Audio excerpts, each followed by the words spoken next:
we haven't seen women in our generation in general doing as well as the guys. When we approach a course, there might be a lot of things that are intimidating that maybe we can complete that course, maybe we can't. But for a younger girl who's looking at same type of course might see it and feel a lot less limitations because she's already been training this for so long. Hey ninjas, welcome to the Ninjababes podcast. I'm sure the last 2 weeks as you were listening to the gender bias episodes, you had a lot of questions and a lot of thoughts and comments and all that stuff coming up in your head. And you're kind of like, where do we go from here? That's a great question. I've had the same question.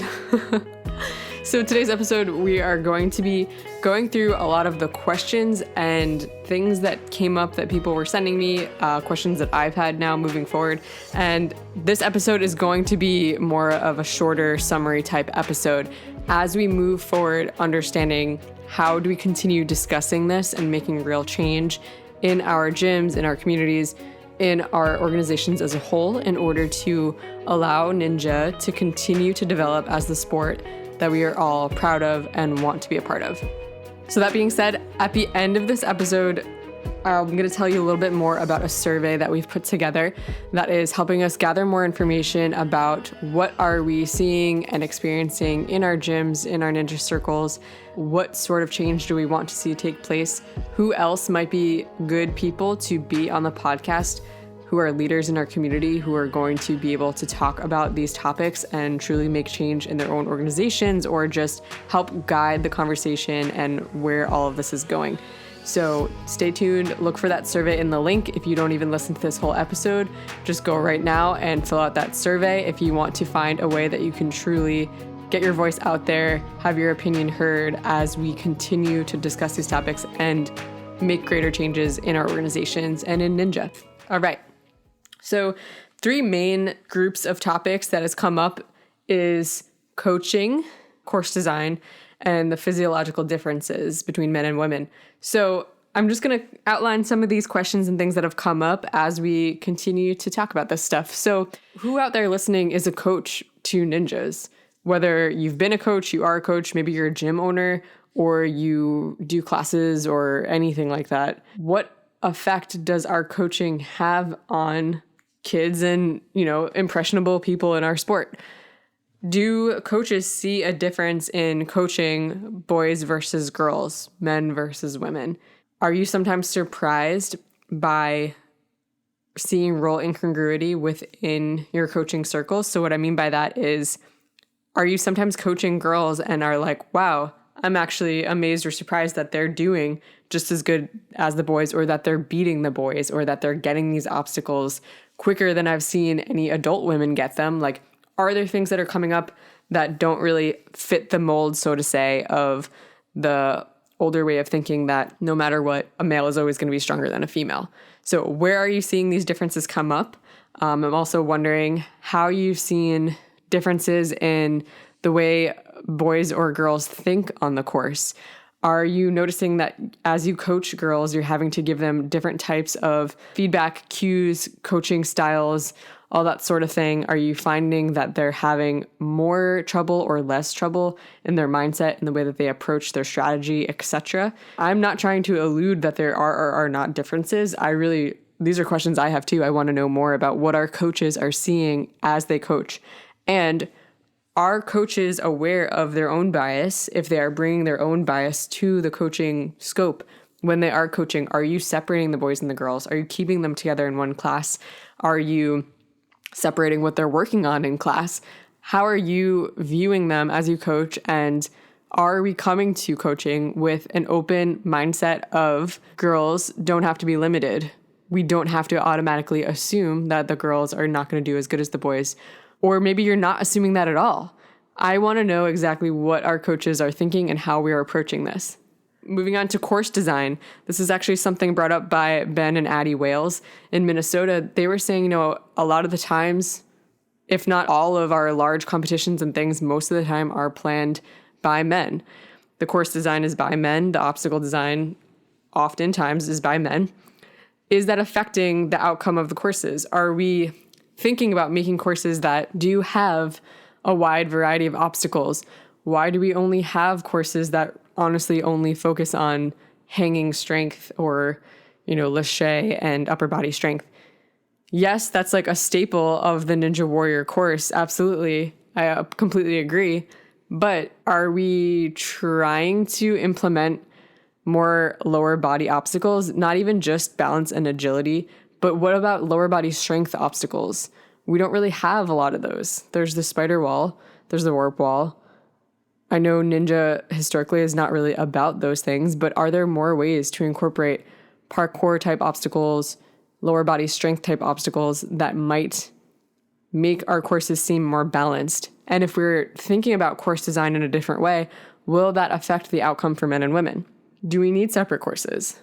What would that accomplish? Again, this is going back to our last episode, but I think for our generation, I'm speaking, from my own perspective. I'm a 30-year-old woman. I think people who are my age or older, who are women, often experience this feeling of the course is hard. I did not grow up doing gymnastics. I did not grow up essentially training for Ninja Warrior. I've only been training the past 3-ish years. During that time, I've had a serious injury that required surgery. But so my point is, and Mary said the same thing, we've only been training a couple of years for this. So compared to Paris Juarez, or a younger girl who's been training now since she was a younger teenager or a preteen, or in some cases, even kids who are training from the age of 6 or 7, and now they're a teenager.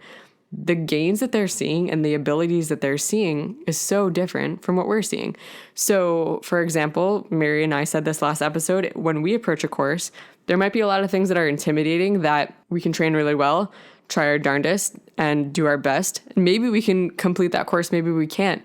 But for a younger girl who's looking at same type of course, like in her appropriate age group, might see it and feel a lot less limitations because she's already been training this for so long, and the skills, the technique that she needs is ingrained in her. And at this point, if we're on the same courses, men and women, male and female, those girls are not coming with the same preconceived notion that the boys are just going to do better, or this is, harder for me because I'm a girl. Whereas some of us in older generations, I think, have struggled with that, have struggled with the mindset of, oh man, now I'm training with guys and doing all this stuff that the guys are doing, and we're on the same courses. We haven't seen women in our generation in general doing as well as the guys. There's definitely women out there who are crushing it and who are doing just as good as the guys are doing, if not better. We're seeing women come out on the top of the podium when it's, you're comparing mixed gender. Not just, comparing a women's podium stance versus men's, but when you're comparing just people in general, we're seeing women on the podium, and that's amazing. We absolutely want to be there. But I'm saying there's definitely a difference in generations in not only how we view the course and view our ability, but physically where we're at in our ability. Mary's point last episode was, we've never yet seen a generation of girls who have been brought up not only believing that they are capable, believing that they can do just as well, if not better than the boys, and who are being given those mental tools, but also the physical tools of training up well. The example of Jessie Graff. I just talked to her about this a few weeks ago when we recorded a YouTube video with Maggie Thorne, but she was saying, she's had the privilege of knowing from a very young age that she wanted to be involved in circus, in stunts, in gymnastics, in this type of field, in this sports athletic field.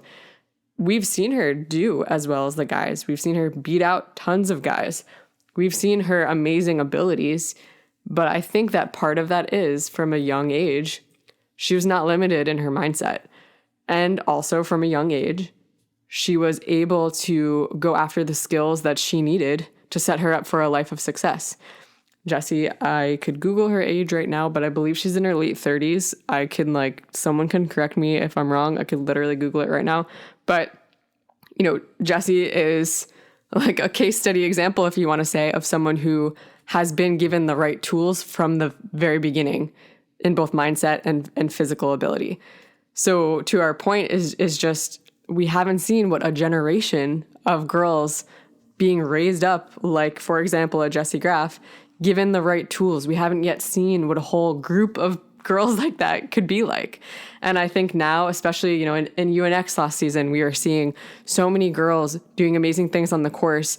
And as they ran against adults, as these teenagers ran against adults, there was a lot of even, mixed feelings about that. Should the teenagers be running against older adults? But we saw them crush it. We saw these girls do amazing things that a lot of the adults maybe could do, but didn't do in that day, or a lot of the adults couldn't do.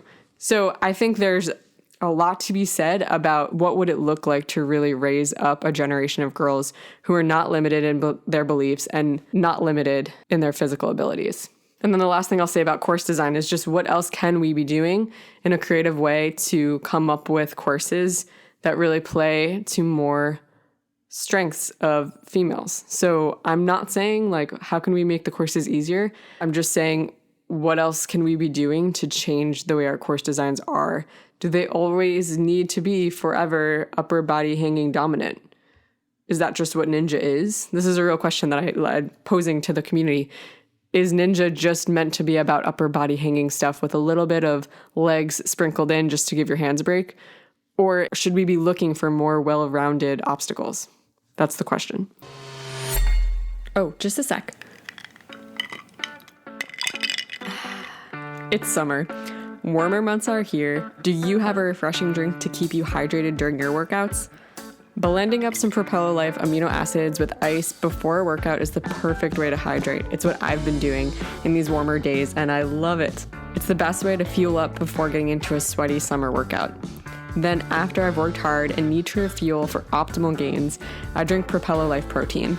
It's non-GMO, tastes great in chocolate or vanilla, and its whey is from grass-fed cows with no additives or chemicals. I know I'm getting great nutrition and refueling the way that my body needs. Ninjababes, Propeller Life has the drinks for you. And best of all, you can use code Ninjababes, all caps, for 10% off your order, free shipping, and it's a way to support the Ninjababes podcast. So go ahead and see all the whey and vegan options for pre-workout, energy, amino acids, and protein at propellerlife.com. The link is in the show notes. The third topic I'll bring up is the physiological differences between men and women. It's been a studied, proven thing that male athletes have longer and larger bones, which gives them a clear mechanical advantage against females in some senses. But also in ninja, we don't always want to be heavier. We want to be more agile, quicker, and stronger, and really using our body size more efficiently. And so understanding the differences of muscle size, bone size, all of these things, the way that women's hormones have shaped and changed the way that our bodies develop compared to men's. All of these things matter and are important. I am not a doctor. I am not an expert in this field, but this is the kind of topic I want to bring in and want to talk about. And again, in that survey, if you guys are like, I know how to talk about this stuff, I know what those differences are, and I want to be able to bring it up to the ninja community, please put names down on that survey so that we can have people talking about this. Another thing I found interesting, even as I was just poking around on the internet trying to understand better the physiological differences between males and females, is that men's bodies are typically larger in their bone density and in their muscle mass, etc. They typically have less body fat than women, again, because of hormonal differences. But comparatively, when you just look at the strength relative to the size of a man versus a woman, there does seem to be an equal amount of strength relative to the individual gender. And then also, are there cognitive differences between men and women? What are they? How would they affect the way that we operate on a course? How does the way our brains are chemically different affect the way that we would operate on a course? So there's a lot of questions within the physiological differences between men and women. I want to be able to talk about this stuff. Again, whatever your feedback is, the questions that you have, the thoughts that you're thinking, we want to know what they are, and we want to add your thoughts to the conversation. You can do that by filling out the survey that is in the link in this episode. You can look down in the show notes. You can also find it from the Ninjababes Instagram or the ninjababes.com. Feel free to DM us other questions or DM us if you can't find the link to the survey. Please share the gender bias episodes with coaches at your gym, your other friends in the ninja community, leaders in the ninja community. We want to continue to see our sport and our community grow and shape into a sport that we are proud of. Something else that we haven't gotten into at all yet is talking about the trans community. What about those athletes who are in transition or who are trans athletes who, if we were all in the same course, it would be a completely level playing field for everyone. It's something to think about that I don't think we've talked much about in Ninja in general, let alone on this podcast. But that is something else that's been on our minds as we talk about this discussion, and people in the community have brought up that fact as well.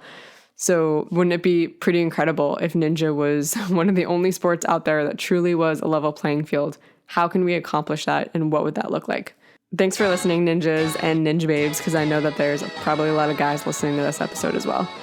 Be strong, be you, and be a Ninja babe.